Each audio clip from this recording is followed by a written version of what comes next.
I guess last on that, and then we'll go to John 6, is how do you answer the person then for like the dead being idiomatic type of thing, like the prodigal son, for example, or this is a hatred. Of course, Christ tells us to hate our parents. And, I've had debates with that with, a guy commenting back and forth on one of my videos. I don't know if he's an atheist or what, kind of sounded like it. And I did some other stuff on He Gets Us and things like that. And, several people kind of go back and forth with those things. But, like, well, Jesus said this. And you're like, well, what's he talking about? Like, is he really saying hate your parents? Like, obviously not. Like, you're supposed to respect your parents and honor your parents. Paul writes that, in the Spirit, all these things. Honor your parents. I mean, there's 10 commandments, like, duh.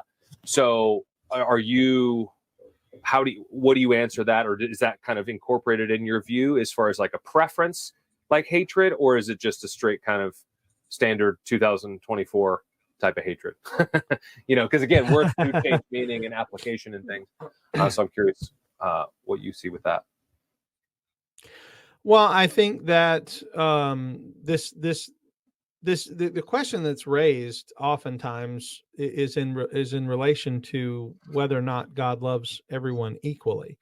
And I have heard people say God loves everyone absolutely equally. There is no favoritism with God, and they'll often cite, there's no that God is no respecter of persons, right? So what that means to them is that God has to love everyone equally.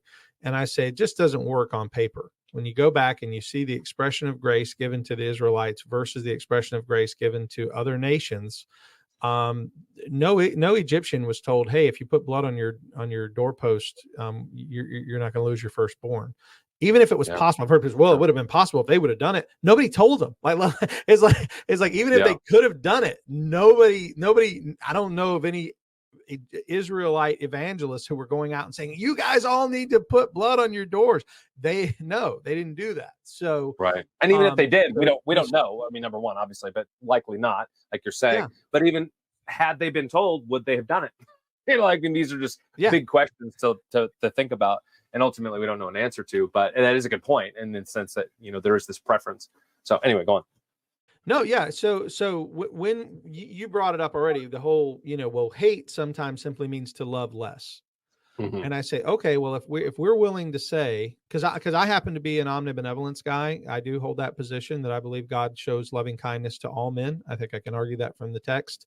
I don't believe that God doesn't. I don't believe there's any person who's not been a beneficiary of God's loving kindness in some way. Right. Mm-hmm. And therefore I could call myself an omnibenevolence advocate, even though that's not a term people usually use, but I like it. I say, when people say, do you believe God loves everyone? I say, I believe that God has shown loving kindness to all men. Matthew chapter 5 specifically talks about the rain falling on the just and the unjust. And we call that common grace.